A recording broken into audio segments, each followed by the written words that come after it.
Alô, alô. Começando mais uma live aqui do Ranking dos Políticos. Hoje conversando com Ana Paula Henkel. Está lá nos Estados Unidos, vai conversar com a gente sobre vários assuntos, sobre o Obamagate, algo que não está aparecendo muito aqui na imprensa do nosso Brasil. E a Ana Paula, lá, que é a pessoa que está mais por dentro aí do que a gente vê nas redes sociais e tal, para passar essas informações aqui para a gente. Olha ela aí, tudo bom, Ana? Olá, tudo bem? Tudo jóia, obrigado você nos atender aí para bater esse papo. Imagina, eu que agradeço e parabenizo o trabalho de vocês, que vocês fazem uma coisa que aqui nos Estados Unidos eu sempre tenho dificuldade de traduzir essa palavra, porque aqui se usa muito, principalmente no meio político, que é accountability, né? Você Exatamente. não apenas responsabilizar alguém, mas cobrar aquela pessoa, principalmente os políticos, com ações. Então, esse trabalho de vocês de colocar todo mundo num ranking é muito bom. Accountability neles mesmo. É isso aí. E as informações elas são públicas, né, Ana? Então elas estão aí. Cabe a gente organizar, ir atrás e cobrar deles, né? Então Exato. é isso que a gente tenta fazer. E eu sei que o Brasil, enfim, aqui não falta notícia, né? Todo dia tem alguma bomba, alguma coisa nova que estoura. Imagino até que para você aí seja difícil acompanhar tudo o que vem acontecendo por aqui. Mas hoje a gente queria Acompanhar não é é, difícil, é difícil é explicar. explicar para o gringo, né? Explicar para um americano. Imagino que eles devem ter aí, achando que é tudo ficção, né? A gente brincava do House of Cards. House of Cards é fichinha perto do que acontece em Brasília, né? Eu tenho amigos aqui que eles acompanham a política brasileira como uma série de TV. Eles me mandam mensagens, né? Às vezes eu conto algum caso de um fim de semana ou de alguma semana assim especial que tem alguma coisa polêmica e eles me mandam mensagem. Mas e aí? Conta, o que aconteceu? Às vezes eu acho que os roteiristas estão exagerando um pouco, mas enfim. É, Mas hoje a ideia é falar um pouco dos Estados Unidos, né? O tal do Obama Gate, é algo que está aparecendo muito pouco aqui no Brasil ainda. Você que está acompanhando muito, acho que quem não segue ainda, siga a Ana Paula nas redes, tanto aqui no Instagram como no Twitter também. Ela sempre traz informações sobre isso. Eu sei que é um caso muito complexo, né, Ana? Você fez uma live outro dia passando aí toda a cronologia, todos os detalhes. Peguei papel e caneta para anotar tudo que você eu explicou, avisei, porque eu falei, tem que pegar papel e é, caneta. realmente é um emaranhado, é um grande quebra-cabeças. A ideia não é repetir tudo, enfim, já tem essa live que você fez, acho que quem quiser saber os detalhes basta consultar, mas dá um apanhado geral do que se trata, o que está sendo feito, quais os riscos daqui para frente, o que pode acontecer, né, tanto com o Obama, o ex-presidente, como a questão toda do Partido Democrata. Enfim, para quem não conhece ainda muito do assunto, uma visão geral, e aí a partir daí as pessoas podem buscar mais informações e saber, porque como comentei no começo, né, pela mídia tradicional aqui não está chegando Não. praticamente nada. Não chega. No Brasil não chega, aqui também nos Estados Unidos, e eu ia até fazer uns stories agora. A gente está vendo aqui, e aproveita essa live para dizer para as pessoas prestarem atenção que nos últimos 2 dias, o que a imprensa está fazendo, né? A grande mídia. Ela está começando a repetir, fazer aquele mantra, vamos ficar repetindo a mesma coisa, né? Goebbels, até ela virar verdade. Então, agora, o mainstream media aqui nos Estados Unidos está fazendo o quê? Está repetindo, que é uma teoria conspiratória absurda, que é conspiração, isso aí é da cabeça do Trump. Só que uma coisa que eu quero deixar muito claro para quem está nos assistindo e que eu falei na live, é, tudo isso, o Obama Gate, ele está documentado. São pilhas e pilhas de documentos oficiais. Todos agora são parte do processo que está sendo investigado mais profundamente, né, com o Durham, que é um procurador geral lá de Connecticut, que agora a investigação toda está com ele. Então, são pilhas e pilhas de documentos, testemunhos sob juramento no Congresso. Então, o Obama Uhum, Gate, ele não é uma fonte me contou ou diz leitor ou eu ouvi na Fox uhum. News, né? Porque muita gente fala, viu na Fox News. Eu, particularmente, quando eu vejo as coisas na Fox News ou no Twitter, eu vou atrás. Eu vou atrás dos documentos oficiais, eu sou curiosa, eu fuço. Uhum. Então, como você muito bem falou, o Obamagate é uma teia muito complicada. Ela é muito complexa, porque ela é como um polvo, ela tem vários tentáculos e ela vai para outros lugares. Foi até por causa do Obamagate, do começo, né, da investigação ali em cima da campanha de Trump, que depois saiu a história do conluio com a Rússia. Então, basicamente, quando as pessoas me perguntam o que é o Obamagate, eu acho que são dois pontos. Um ponto é um governo tentando usar uma instituição como o FBI como arma política. Isso, hoje a gente vê que, pelos documentos, o FBI, não todo, né, a parte ali muito ligada ao Obama, foi usado como uma arma política para interferir talvez nas eleições, né? Hoje a gente vê que eles falavam em fazer um seguro, né? Um insurance policy, um seguro caso o Trump vencesse, e ele venceu, e manchar exatamente a imagem de um oponente político que na época era o candidato Trump, e colocar todo mundo ali à volta do Trump, da sua campanha, numa possível relação nada republicana com os russos.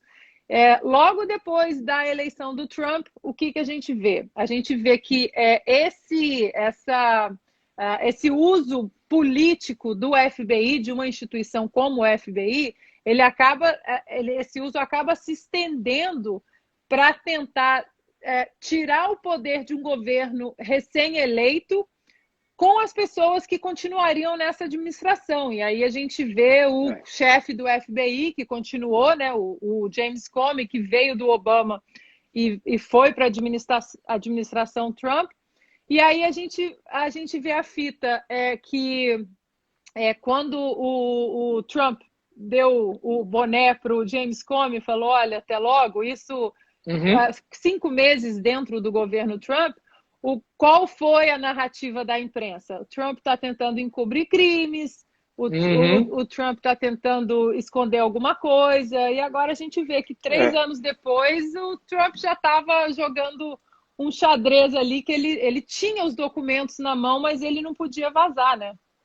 Mas então, vamos lembrar aqui, o Trump foi eleito, a eleição aí nos Estados Unidos é no fim do ano, né? É novembro? Novembro, isso. Novembro de 2016, é isso? Isso, novembro de 2016. E aí ficou um tempo ainda com a administração Obama, com o FBI, até o Trump efetivamente tomar posse, não é isso? Isso. Então aí, nesse período de transição, digamos assim, aconteceram coisas que seriam utilizar o FBI, que é uma instituição de Estado, né, e não de governo, tem uma diferença grande aí, ou seja, não deveria estar ligado a nenhum tipo de linha ideológica deste ou daquele governo, deveria estar fora disso. E aí, então, foram acontecendo os fatos que teriam a intenção de ligar o Trump a essa questão da Rússia, dizer que houve interferência. E hoje a gente tem aí documentos, então, mostrando que houve uma tentativa de criar um dossiê, não foi isso? De tentar incriminar o Trump, e quando o Trump percebe isso e demite esse chefe aí do FBI, a narrativa se vira contra ele, dizendo que ele estava querendo encobrir esses supostos crimes. É isso. Exatamente. Para quem quer saber assim, todos os detalhes sórdidos de todos os personagens, eu já cheguei a 3 destaques. Obamagate 1, 2 e 3. No teu Instagram, é isso? No meu Instagram. Então, e assim, and counting, ainda tem muita coisa para contar, porque agora a gente está descobrindo outras coisas em relação ao General Flynn, né? Que é um dos personagens de toda essa trama aí. O que a gente tem que entender é o seguinte: muita gente acha que as coisas aconteceram logo depois da eleição do Trump, e não foi bem assim. Antes da eleição do Trump, as investigações sobre as pessoas à volta do então candidato Donald Trump, elas começaram em julho de 2016. Eu detesto data de ficar falando, 1743, mas nesse caso a gente tem que entender, porque aí tudo mais para frente encaixa mesmo como um quebra-cabeça. As investigações sobre as pessoas da campanha de Trump começaram em julho de 2016. E aí, o que aconteceu? As investigações já começaram de uma maneira totalmente errada, que foi a Hillary Clinton, ela comprou um dossiê falso sobre o Trump. Isso tudo, gente, é provado, é tudo prova. Não acredita, documentado. não acredita em mim, não. Vai no Google e fuça que tá tudo lá. Estou só jogando aqui para você ir fuçar e achar os documentos. A Hillary Clinton comprou através do Democratic National Committee, que é o comitê dos democratas nacional, ela comprou um dossiê que é chamado dossiê Steele, que no dossiê, que é um dossiê falso de informações que hoje o FBI fala, né? Não eram verificáveis, não tinha como provar a veracidade, né, daquelas informações. O que aconteceu? Eles contrataram um ex-espião britânico, Christopher Steele, que ele tinha alguns trabalhos na Rússia, então ele fez um dossiê linkando pessoas do governo Trump, da campanha de Trump, né, até então, com os russos. E usando esse dossiê falso, essa banda podre do FBI disse o seguinte: foi numa corte especial aqui nos Estados Unidos que chama FISA Courts, FISA. Essa corte, ela é especial, ninguém sabe assim dos juízes dessa corte, por exemplo. É uma coisa super confidencial. Ela dá mandatos especiais de vigilância, de grampear telefone. Ela autoriza essas investigações. Exatamente. E aí, nesse caso, o FBI ele estava pedindo que eles colocassem escutas em telefones de cidadãos americanos.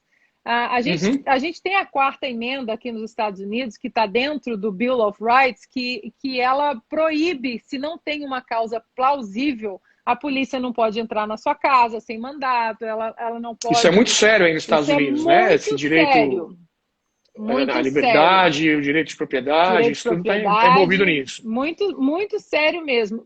Para você ter uma ideia, abrir um parênteses rápido aqui. Uma vez eu perdi uma coisa que estava dentro do meu carro e, por coincidência, um policial achou.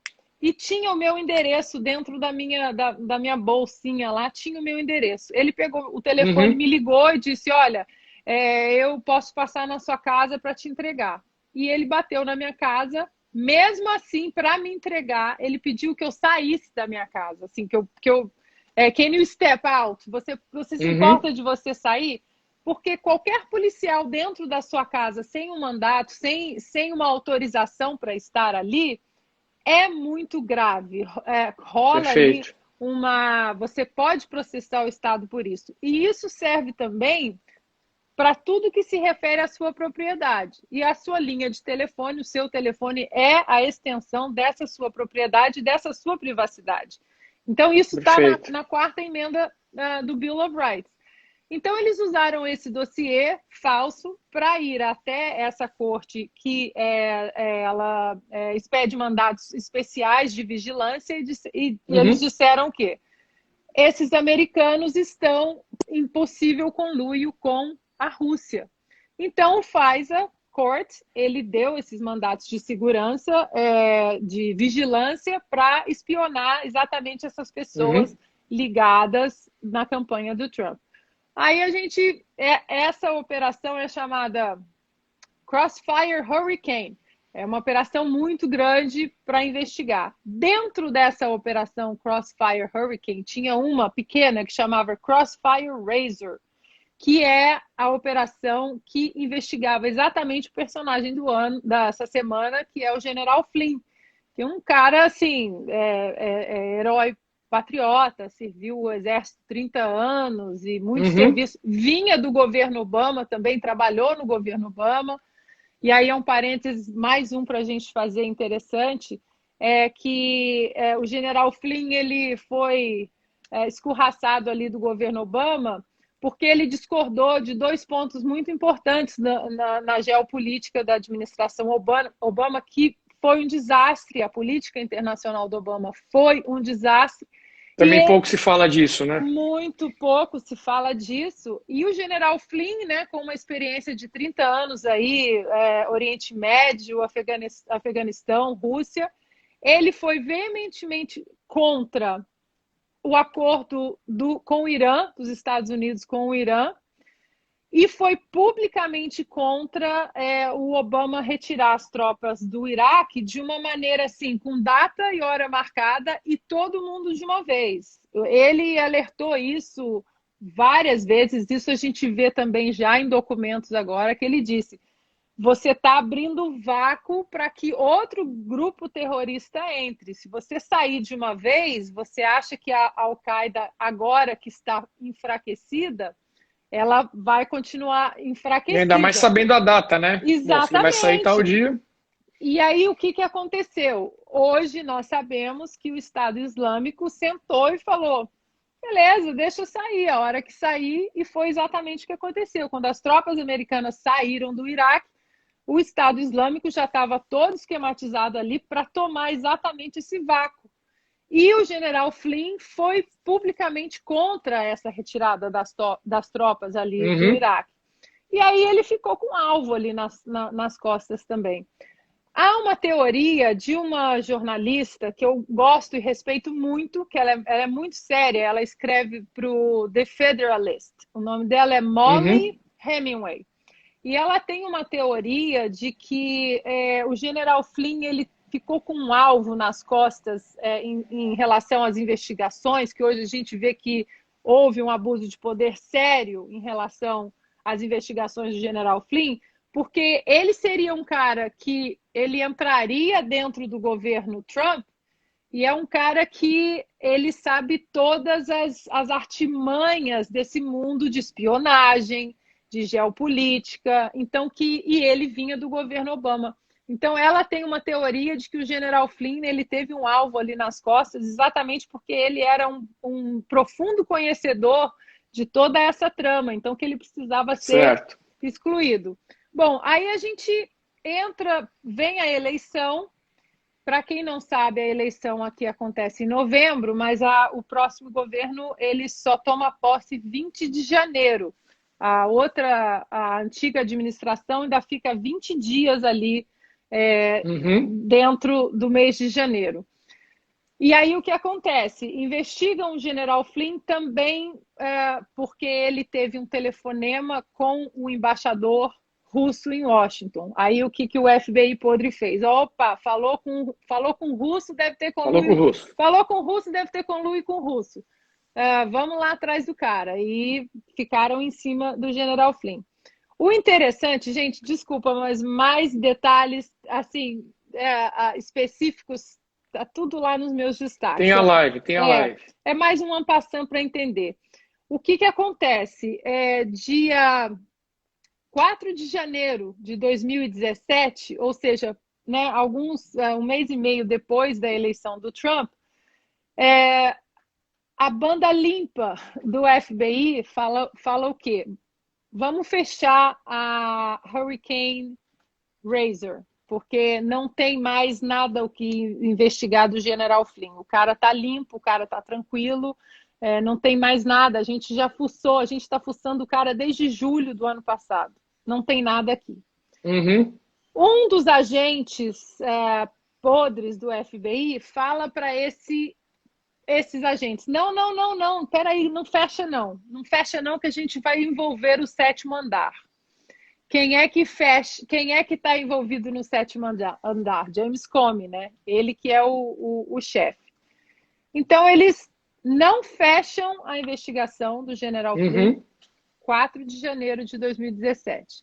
No dia 5 de janeiro, tem uma reunião na Casa Branca, que é com Biden, Obama, James Comey, Clapper, da CIA. Era isso que eu ia perguntar. E o Obama nessa? Quando é que ele aparece? Pois é. E aí, quando as pessoas falam, mas talvez o Obama não soubesse, né? Não sabia. Igual o Lula no Mensalão. Aparece o Zé Dirceu e fala que não, foi tudo eu que fiz e o chefão não sabia. Exatamente. Ou então é tudo de um amigo meu, né? Isso. Então, prova, na verdade, são duas evidências muito fortes de que o Obama sabia. Uma é exatamente essa reunião do dia 5 de janeiro, porque nessa reunião o James Comey coloca para todos eles ali o que está acontecendo. E há registros disso, Há dessa registro. reunião? Gente, tudo isso que eu estou falando é tudo documentado, documentos oficiais do governo. Perfeito. O meu celular já está uma coisa lerda de tanto PDF que eu baixo dos arquivos oficiais da Casa Branca, tudo isso documentado. Nessa reunião, o Obama é colocado para as pessoas ali, que é a CIA, o James Clapper, o Brennan, da Departamento Nacional de Inteligência também, e a procuradora-geral, que na época era a Susan Rice. Uma coisa, um outro parênteses aqui. Aqui nos Estados Unidos é um pouco diferente do Brasil, porque no Brasil a gente tem o Ministério da Justiça e aí a gente tem a PGR. Aqui nos Estados Unidos a gente tem o Departamento de Justiça, ou seja, o Ministério da Justiça e o PGR numa mesma pessoa, que é o Attorney General, né? Essa mesma pessoa é que faz as duas funções. E essa pessoa estava lá também, a Susan Rice. E aí o Obama pede para todo mundo sair, fala, bom, a reunião terminou, eles conversaram sobre essas operações do FBI, e ele pede para duas pessoas apenas ficarem na reunião, que é o James Clapper, o James Comey, do FBI, e a Sally Yates, que era a procuradora-geral ali. Por quê? Porque esses dois eles seguiriam para o governo Trump. Ficariam na próxima administração. Exatamente. Ficariam na próxima administração. Ou seja, o cavalo de Troia já estava indo para dentro da administração do Trump. E aí, essa procuradora-geral, a Sally Yates, isso que eu vou falar agora, ela deu um depoimento sob juramento no Congresso. Por isso que a gente sabe disso. Ela disse que quando o Obama chamou os dois para aquela reunião, e ele começou a falar do General Flynn e de toda a operação e de como que eles prosseguiriam com o General Flynn ali. Ela disse que ela ficou muito surpresa que ele sabia muito mais do que ela sabia como Departamento de Justiça. Está errado? Não, é prerrogativa do presidente estar por dentro de qualquer operação. Mas ela disse que ela ficou muito surpresa como ele tinha muito mais informação do que ela, que era a procuradora-geral. E que ali ela achou estranho ele saber tanta coisa. Então, o James Comey, do FBI, teve a brilhante ideia de não fechar a operação que investigava o General Flynn, porque eles precisavam, na verdade, o que a gente vê hoje é que eles não estavam investigando um crime, eles estavam tentando criar um crime. Achar alguma coisa, certo. Achar, eles poderiam até tentar. A gente tem que trabalhar o quê? O benefício da dúvida. O cara falou com o embaixador russo, o outro teve uma reunião na Rússia. Ok, vamos dar o benefício da dúvida para o FBI e se investiga. Mais 6, 7 meses de investigação, uma ala do FBI falando, pode fechar, não tem nada. A gente já virou a vida de todo mundo de cabeça para baixo. E o diretor do FBI diz, não vamos fechar. É uma prova de que eles estavam tentando criar um crime ali. Perfeito. E aí o James Comey tem a brilhante ideia de puxar uma lei de 1798, uma lei que nunca condenou ninguém, é uma lei que foi usada 2 vezes na história só, o Logan Act. Logan Act. Que é uma lei, assim, lá de quando John Adams era presidente e ele foi presidente durante a Revolução Francesa e os americanos tinham acabado de sair da Revolução deles Então, eles queriam um pouco de paz, de progresso. Então, o John Adams, apesar de ser um dos pais fundadores espetaculares, ele, como presidente, deixou muito a desejar. E ele passou um pacote de leis muito estranho, que cidadãos não podiam conversar com estrangeiros, e era uma coisa, a imprensa não podia falar mal do governo, uma coisa que vai muito contra a primeira emenda, né? Controle social da mídia. Controle social. Ele tinha medo de que os franceses, na verdade, eles viessem para a América e colocasse ali gasolina numa coisa que já estava começando a se acalmar. Eles tinham acabado de sair da revolução dele. Então, ele tinha esse medo. Os laços comerciais com a França não estavam indo muito bem.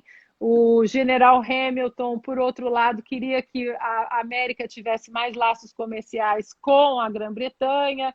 Enfim. Então, o John Adams passou um pacote de leis bizarro.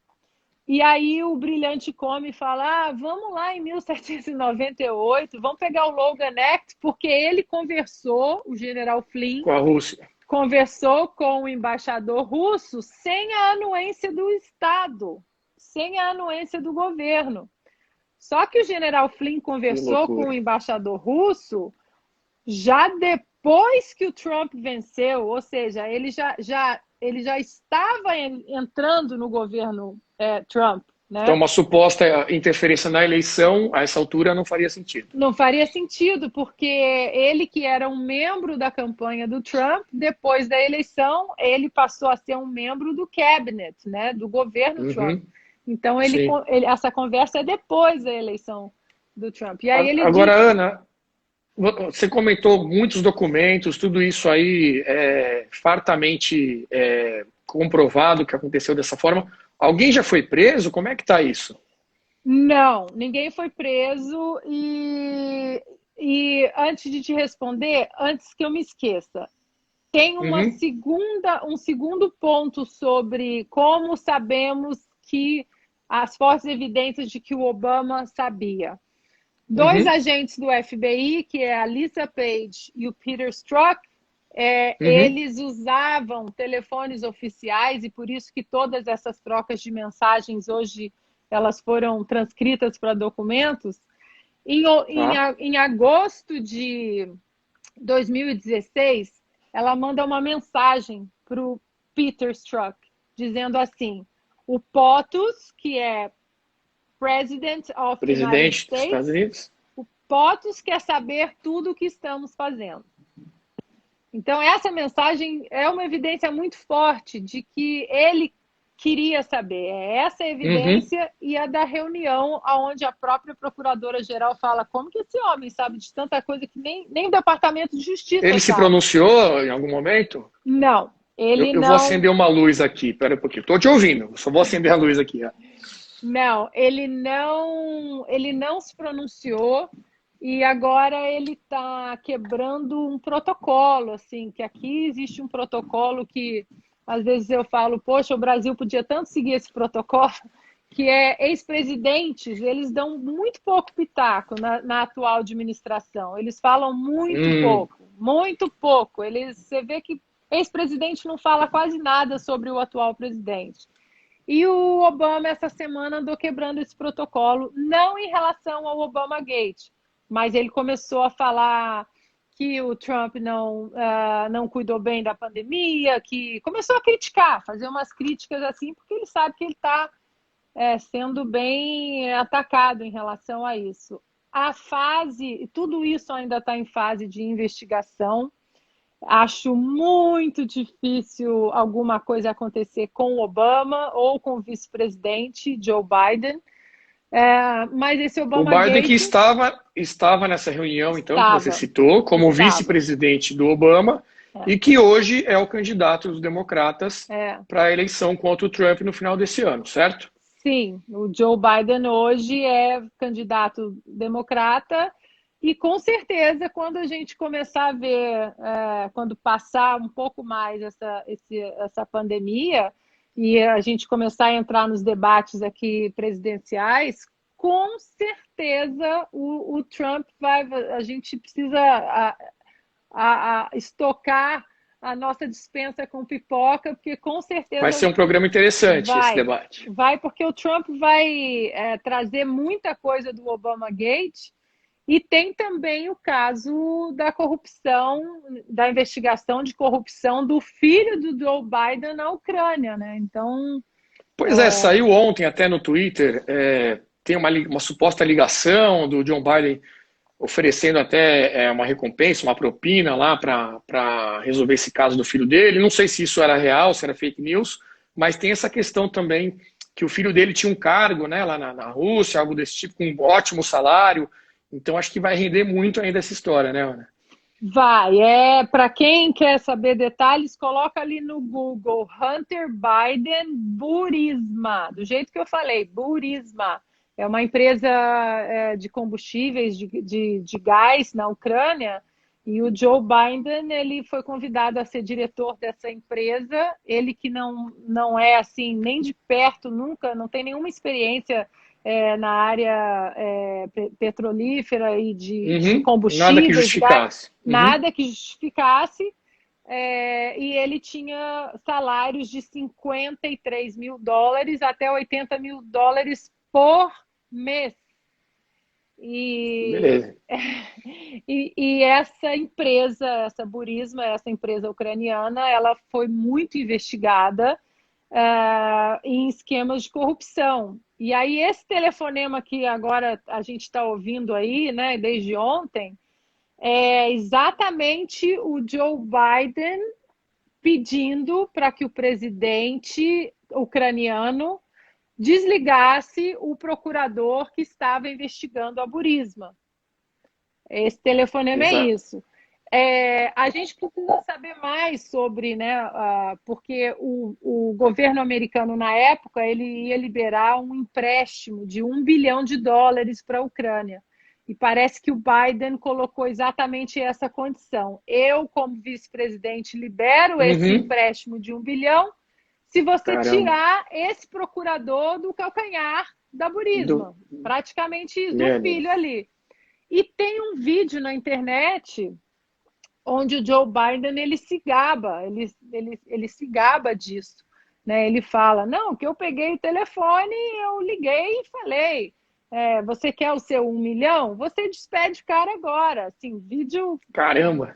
Claro, eu já até postei também. Então tem esse ponto também vai entrar ali também vai nos render. debates, vai render bastante. Agora, para a gente fechar então o assunto do Obamagate, queria conversar também sobre a questão do vírus aí nos Estados Unidos. Como é que está sendo a cobertura da imprensa aí, Ana? Aqui no Brasil, como eu falei, muito pouco a respeito. As fontes que eu consigo encontrar você, às vezes o Constantino fala também, e só.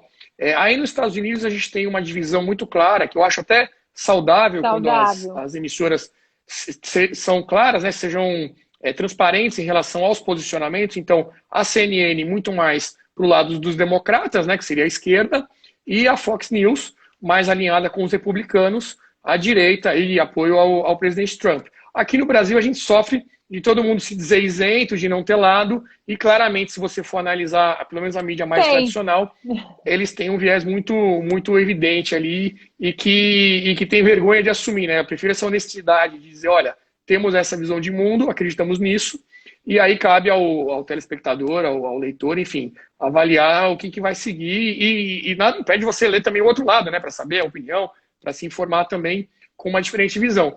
Como é que tá isso aí? A CNN está defendendo, a Fox atacando, os dois estão da mesma forma? Como é que está essa cobertura? Não, a CNN, Washington Post, New York Times, Los Angeles Times, todos esses outlets, eles são de esquerda e tem viés de esquerda. MSNBC seria, por exemplo, o canal do PSOL, está bem lá à esquerda. E canal conservador, né? Conservador, liberal no sentido do Brasil, né? Porque liberal aqui nos Estados Unidos, liberal aqui é esquerdista. A gente só tem a Fox News, o Washington Times e a rádio. A rádio é uma cultura muito grande aqui nos Estados Unidos e a direita e os conservadores liberais, eles dominam a rádio. Aí você tem Dennis Prager, Larry Elder, o próprio Hannity veio da rádio. Então, todos esses nomes de Bill O'Reilly, esses nomes todos de peso aí, Mark Levin, são todos nomes que vieram da rádio, foram para a televisão. Então, você tem o outro lado. O problema do Brasil é que a gente não tem o outro lado. A gente tem uma mídia que se fantasia, se traveste de isenta. Nós estamos te comunicando os fatos, mas os fatos na visão deles. Acho que o jornalismo, dessa maneira que reporta os fatos, ele acabou. Hoje tem um jornalismo opinativo apenas, né? São todos pedaços editoriais, onde quer que ou lendo ou assistindo. Aqui, no entanto, tem o outro lado. E apesar de que aqui a gente assiste tudo na minha casa, a gente assiste Fox, a gente assiste CNN, a gente quer ouvir tudo para fazer exatamente o meu discernimento. Eu vejo que tem algum documento, alguma coisa que tem a prova, eu vou atrás, eu fuço, eu vou na fonte. E no Brasil a gente não tem isso. No Brasil a gente só escuta o lado que é exatamente aqui, que é o New York Times, o Washington Post, a CNN. Então, o Brasil, a gente tem o quê? A imprensa tolindo o telespectador e o leitor de escolher se aquilo ali a pessoa quer acreditar ou não. Ali no Brasil é o quê? Nós, na nossa torre de marfim, estamos te falando que é isso. Com os nossos especialistas escolhidos a dedo, né? Exatamente. O debate com todo mundo que concorda também é outro fenômeno brasileiro. Exatamente, exatamente. E aqui você tem os dois lados, um lado bem mais amplo do que o outro, mas você pelo menos escolhe. É por isso que eu falo, mesmo eu estando aqui falando, tá tudo documentado, eu falo, não acredita em mim não, gente, vai atrás, fuça. Eu tô te dando a informação para você escolher se você quer fuçar. Desconfie de todos, inclusive de mim. Exatamente. É isso. É exatamente isso. Muito bem. Bom, agora, coronavírus. Ana, você está na Califórnia, né? Isso. Como é que tá? A gente ouviu que Nova York foi o local aí, parece mais complicado, né, para o vírus nos Estados Unidos. O presidente Trump, acho que no começo até ele não deu muita atenção ou achou que também seria algo menor, mas logo em seguida ele já deu muita importância para a questão do vírus. Os Estados Unidos também teve todo o isolamento que o Trump apoiou e esses dias ele chegou a declarar que está tomando a tal da cloroquina, né, preventivamente. Como é que isso repercutiu? Como é que está a popularidade do presidente, mesmo entre os que não são apoiadores dele, sobre a forma que ele está combatendo, que ele está lidando com esse problema? Passa um pouquinho para a gente uma visão de quem está aí dentro. Bom, aqui a visão, o que está acontecendo aqui no começo, eu acho que muita gente bateu cabeça e eu acho que também devido àquele paper do Imperial College, que eu acho que tirou muita gente do caminho que talvez teria sido trilhado de uma maneira mais diferente. Pelas previsões... Só lembrando que foi super catastrófico, dizendo que ia morrer milhões de pessoas e tudo isso, né? E aqui o CDC, que é o Ministério da Saúde, digamos assim, ele no começo seguiu muito a fórmula do Imperial College. Aqui na Califórnia, por exemplo, pelo paper do Imperial College, numa população de 40 milhões de habitantes na Califórnia, a estimativa seria de 26 milhões de infectados. Então, essa estimativa de 26 milhões de infectados fez com que o governador Gavin Newsom, ele colocou um pânico assim nos estados, né? O meu filho estuda em Stanford e ele está aqui em casa já há 3 meses, né? Há 3 meses que as universidades, assim, todo mundo vai embora, a gente não quer ninguém no campus mais. A projeção de mortes era muito alta, o colapso hospitalar estava trazendo um pânico muito grande, e dentro desse paper do Imperial College, que aqui teríamos 26 milhões de infectados, hoje o número aqui é de 46 mil infectados. Ou seja, não foi uma margem de erro assim, 2% para cima, 2% para baixo. é uma margem muito grande de 50 mil infectados para 26 milhões que o paper falava, era muito grande.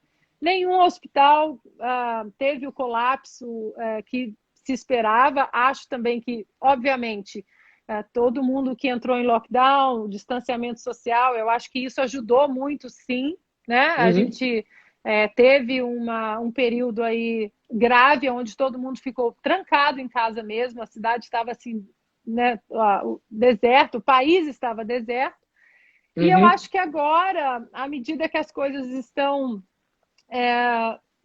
se normalizando dentro da pandemia, dentro do que é possível ser normalizado, a gente vê que Nova York ainda briga um pouco com a pandemia, mas a gente tem que entender que a condição de Nova York é uma condição muito diferente do resto do país. No começo, por exemplo, eles colocaram Nova York e Los Angeles como duas cidades que seriam afetadas da mesma maneira. E aí é que está. Nessa pandemia, a gente tem que ter muito cuidado para jogar a mesma receita para todas as regiões do mundo, porque não aconteceu aqui em Los Angeles o que aconteceu em Nova York. Em Nova York, as pessoas moram em arranha-céus, as pessoas lotam o sistema público de transporte. Aqui as pessoas moram em casas afastadas, as pessoas entram... Realidades completamente diferentes, totalmente diferente. A pessoa está dentro do carro, num trânsito infernal, nas 1000 freeways que tem aqui, o transporte, a malha ferroviária e de metrô aqui não é nem 1/10 do que é em Nova York. E aí a gente vê... Bom, mas pelo menos o prefeito lá não obrigou as pessoas a lotarem o metrô, né? Como aconteceu aqui em São Paulo. E agora estamos num feriadão aqui para todo mundo ficar em casa, enfim. Mas e a popularidade do Trump? Como é que ele está sendo visto aí em relação às medidas? E aí teve um fato interessante que alguns democratas, assim como no Brasil, estão até hoje usando essa pandemia como arma política, sim. Principalmente a Nancy Pelosi, que eu falo que é o Rodrigo Maia de saias daqui da Câmara, né? Que ela só é a presidente da Câmara. Ela é presidente da Câmara. Só atrapalha, só passa pauta que só serve para o partido dela, enfim. Mas a gente viu também alguns inimigos políticos se unindo de alguma maneira. Um deles foi o governador daqui, da Califórnia, que é democrata e que é sobrinho da Nancy Pelosi, o próprio governador de Nova York, o Andrew Cuomo também, que é um desafeto público do Trump. E aqui a gente conseguiu ver muitas entrevistas deles se elogiando, os governos estaduais elogiando o Trump elogiando os governadores democratas.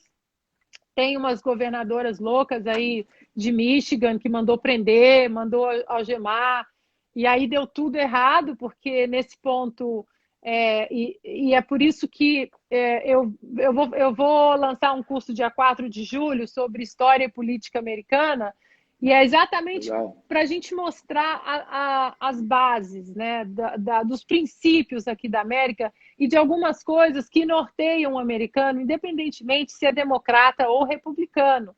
Então, essa governadora de Michigan, por exemplo, quando ela começou a mandar prender, a mandar algemar, a própria população se revoltou, inclusive os policiais disseram o seguinte, eles falaram aqui, a gente tem vários casos, aqui na Califórnia, no Arizona, no Texas, de forças policiais, xerifes falando, eu não vou prender, isso é inconstitucional, eu não posso, como policial, acatar uma ordem executiva que não tem base constitucional nenhuma, e chegar em casa como cidadão e mandar o meu filho respeitar a Constituição. Antes de ser um policial, eu sou um cidadão, e ordens executivas que não estão embasadas na Constituição Federal, nós não vamos reinforce, a gente não vai forçar isso. Então, isso aconteceu muito aqui, mas eu acho que os Estados Unidos ele tem é uma nação que passou por muitas guerras, né? E essa pandemia, de uma certa forma, é uma guerra invisível, e o americano ele tem um pouco a intuição, o intuito de, durante guerras, assim, eles se aglutinam um pouco. Eles se unem, né? Em volta do seu presidente, E agora a economia, que vinha muito bem, está em colapso, são mais de 30 milhões de desempregados, uma economia que vinha muito, muito aquecida mesmo. Em janeiro, a gente teve um dos menores índices de desemprego da história do país, e eu Uhum. acho que essa pode ser a carta para o Trump na reeleição. Saiu uma pesquisa essa semana em relação à corrida eleitoral, e quando o assunto é a retomada da economia, os números do Trump eles vão muito acima do Biden. O Certo. cara trata a nação como um CEO também, né? E uma vantagem que tem também nos Estados Unidos, se você for comparar com o Brasil, o número de desemprego explodiu, né? Tem até aquele gráfico que mostra os números dos pedidos de seguro-desemprego, que é realmente impressionante. Mas por que também isso acontece? Porque nos Estados Unidos é muito fácil você demitir, né? Se você é o empresário, é o empregador, e também depois é muito fácil recontratar. Você não tem todos os encargos trabalhistas, você não tem que fazer acordo com o sindicato, aquela coisa toda. Não tem Então vem uma CLT. crise como essa, olha, quanto que eu te devo? Tá aqui, eu tenho um restaurante com 10 pessoas. Tá aqui, estamos certo, ó.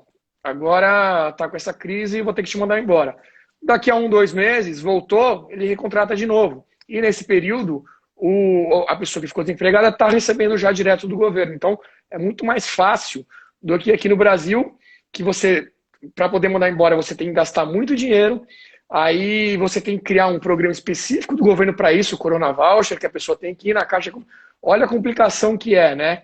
Então, claro, vai explodir o número de desempregados nos Estados Unidos no primeiro momento, mas depois também, quando a coisa voltar à normalidade, é muito mais fácil, muito mais rápido também dessas pessoas serem recontratadas, né, Ana? É bem mais fácil. E em relação ao Corona Voucher, aqui também teve, né? Eu tenho um amigo que morou aqui nos Estados Unidos durante um ano e ele voltou para o Brasil agora e ele trabalhou aqui, ele tinha visto de trabalho, né, todo legalizado, foi até um ano e meio, um pouco mais. Aí voltou para o Uhum. Brasil e ele continua fazendo o imposto de renda aqui, tudo direitinho, porque ele quer voltar para cá. Então, ele alterou o endereço dele para a correspondência dele chegar aqui em casa. E a semana passada chegou aqui um cheque de US$ 1.200 para ele. 1.200. 1.200. E é aquela coisa, ninguém teve que ir a banco, o próprio sistema ali pegou pelo imposto de renda de todo mundo, quem é que encaixava naquela ajuda financeira no pacote de US$ 1 trilhão que o Congresso americano passou, pelo imposto de renda, mandou para o endereço, ou seja, não tirou ninguém do seu distanciamento social de casa e aglutinou dentro de uma agência bancária. Perfeito. Isso, o que dá esperança de uma possível retomada mais rápida da economia aqui nos Estados Unidos é exatamente isso que você falou. Aqui, agora, essa semana, há 2, 3 dias, o Trump também passou outro pacote de cortes de regulações, né? de burocracia para retomada, Regulamentações. Uhum. regulamentações. Então, ele está desregulando tudo mais uma vez, Que é a né? ideia do ministério aqui do Brasil também, né, do Bolsonaro, mas que é muito difícil de você implementar, né? Depende de muita coisa do Congresso também, mas essa questão de você liberar mais a economia para favorecer o empreendedor, enfim, para tirar essas amarras, né? Porque a gente tem que entender que numa crise econômica não é o governo que vai tirar o país de uma crise econômica, é o empreendedor, é o empresário, é quem contrata, é quem põe capital de giro ali. Não é imprimindo dinheiro que a gente vai levantar a economia. O governo E, ele e, tem. e você fala isso logo depois de o Lula agradecer ao vírus, né? Para mostrar que é o Estado, sim, que tem que resolver as coisas, né? Só um contraponto exatamente isso que você está falando. Ele achando ainda bem que tivemos esse vírus para mostrar que é o Estado que tem que comandar as coisas, exatamente o inverso que você está falando. Mas é a Um completo absurdo. independência, né? Ali no Brasil a gente vê, e eu acho que por isso que existe hoje uma força tão grande de querer calar as redes sociais, porque a boa informação está chegando através das redes sociais e da internet, porque sem essas redes sociais, sem a internet, você vai ficar repetindo exatamente o que o Lula falou. Ah, eu preciso do governo, o governo vai me ajudar, é o governo que vai me dar a muleta, eu não consigo levantar sozinho. E a gente precisa exatamente educar o brasileiro a acreditar, porque o brasileiro, por natureza, ele é empreendedor. Ele é empreendedor. Se você tirar metade do que onera uma iniciativa empreendedora de um caminho, o brasileiro vai fazer. Ele é criativo, ele gosta de trabalhar, o que a gente tem que sempre lutar, e aí é que às vezes eu falo, eu estou sendo muito repetitiva, que eu escrevo um texto na Oeste sobre isso, e eu falo sobre isso, da gente parar de falar, discutir e proteger nomes e políticos. A gente tem que começar a ter o Brasil com pilares sólidos em ideias, porque o Bolsonaro vai passar, o Lula passou, o FHC passou, o Moro passou. Sabe quem é maior que Moro, Bolsonaro? Nós. Nós somos maiores do que Moro, do que Bolsonaro, do que Lula. Eles todos vão passar. As nossas ideias têm que ficar. Então, a gente tem que parar de discutir vaca sagrada. Não mexe nesse, não mexe naquele. Enquanto a gente não entender que uma nação baseada em ideias ela é próspera, a gente vai ficar enxugando gelo o tempo todo. E aí acho que o seu curso que você comentou aí da história americana é muito bom para esclarecer essas ideias, né? As ideias dos pais fundadores aí dos Estados Unidos, que acho que são a essência de tudo isso que você está falando, né, Ana? Exatamente, a essência da liberdade, né? Aqui, inclusive, um dos xerifes aqui da Califórnia que se recusou a seguir a ordem executiva inconstitucional do governador de mandar prender quem abrisse o seu estabelecimento, ele citou exatamente a Declaração de Independência. Ele falou: eu moro numa nação onde a Declaração de Independência está escrito vida, liberdade e o direito à felicidade. Eu não vou contra a direito a buscar a felicidade, né?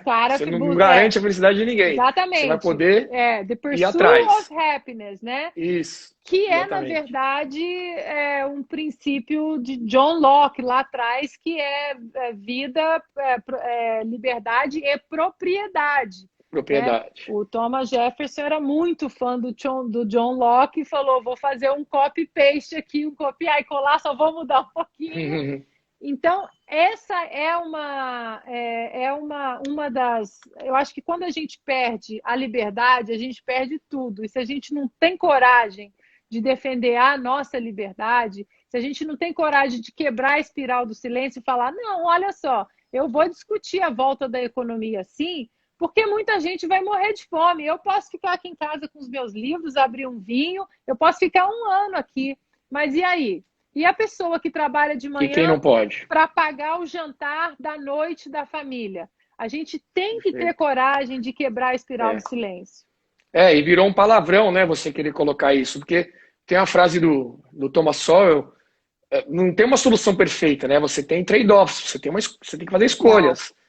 E acho que a gente está, pelo menos o discurso do oficial, digamos assim, né, da imprensa, de todo mundo, não, tem que fechar tudo, acabou, qualquer discussão do contrário, você está contra as pessoas, você quer matar pessoas, você é um genocida, e não é assim, né, no longo prazo, inclusive, a gente não sabe qual que vai ter o efeito pior em relação às vidas, né, falando de vidas, não é vidas versus economia, é vidas versus vidas, a gente fala muito isso aqui no ranking.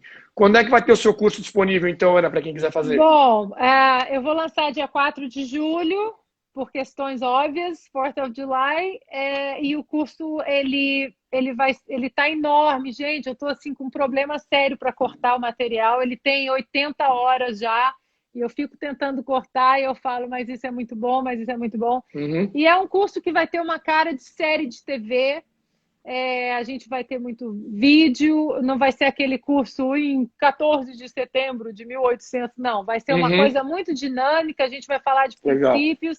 E a gente vem desde a colonização, passa por todos os presidentes, tretas geopolíticas, chega até os dias de hoje, princípios, leis, Constituição, Suprema Corte. Assim, está enorme o curso, o conteúdo vai ser vitalício para as pessoas, e exatamente para trazer todos esses princípios que a gente pode se espelhar assim no Brasil e mostrar para o brasileiro as 3 primeiras palavras da Constituição americana, né? Que a gente tem que incorporar isso como ser humano. We the people. Nós mandamos, nós somos maiores que o Estado. Não é o Estado não tem que me falar o que fazer. Que foi o assunto que quem falava muito é esse que está aí atrás de você, né? O Ronald Reagan.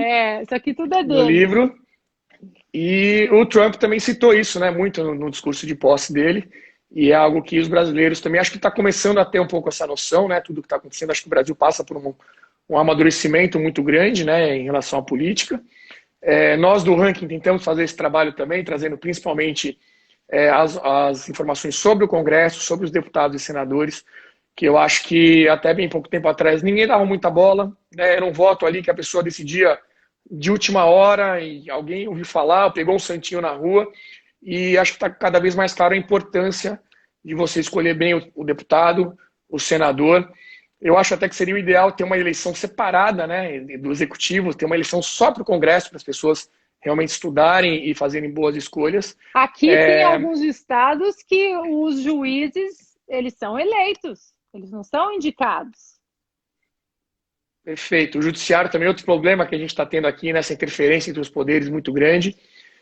Enfim, então, vamos aguardar o curso. Para quem quiser seguir a Ana também, tem todas as redes sociais, né, Ana? Tá Ana Paula do Vôlei, é isso? Ana Paula Vôlei, no Twitter Ana e Paula também no Instagram. O curso vai ser lançado 4 de julho. Daqui a pouco, a semana que vem, eu já falo das inscrições, eu já dou mais notícias sobre ele, mas até agora são 9 módulos. Eu não estou conseguindo cortar, gente. Vocês vão ter um material aí. Não corta, não, deixa tudo. Vocês vão ter que ficar estudando um ano isso aqui. Muito bom. A Ana que também está na Revista Oeste, né, como colunista. Onde mais, Ana? Só na Oeste. Eu quis ficar só na Oeste por enquanto, porque eu queria focar nesse curso. E Perfeito. um prazer estar lá com o mestre, né, J.R. Guzzo, Augusto Nunes, eles que me levaram para lá. Meu queridíssimo amigo Bruno Garchagen, que está com um curso maravilhoso também. Outro querido Guilherme Fiuza. Então, é uma revista, o nome, inclusive, é exatamente para celebrar a civilização ocidental. A gente tem falado muito em liberdade, muito mesmo, em progresso econômico, em progresso humano, e para isso a gente precisa de liberdade de expressão. Por isso, gente, quebrem a espiral do silêncio. Conversem, achem seus argumentos, peguem bons argumentos e vão para o debate com bons argumentos, sem medo de quebrar a espiral do silêncio. Muito bom. Ana, ex-atleta, representou tanto o Brasil, medalhista olímpica, e agora contribuindo aí com tantas ideias boas nesse debate aí sobre política e trazendo as informações também nos Estados Unidos aqui para o ranking dos políticos. Ana, obrigado. Espero que a gente possa fazer isso mais vezes no futuro. Vamos e sim. Um abraço a todos também que acompanharam a gente. Te agradeço demais aí a atenção que você deu para a gente. Obrigada, querido. Continue com um bom trabalho e accountability em cima desses caras aí que a gente tem que ficar de olho sim. Parabéns. Obrigada. É isso aí. Um abraço. Um abração a todos. Tchau, tchau. Tchau.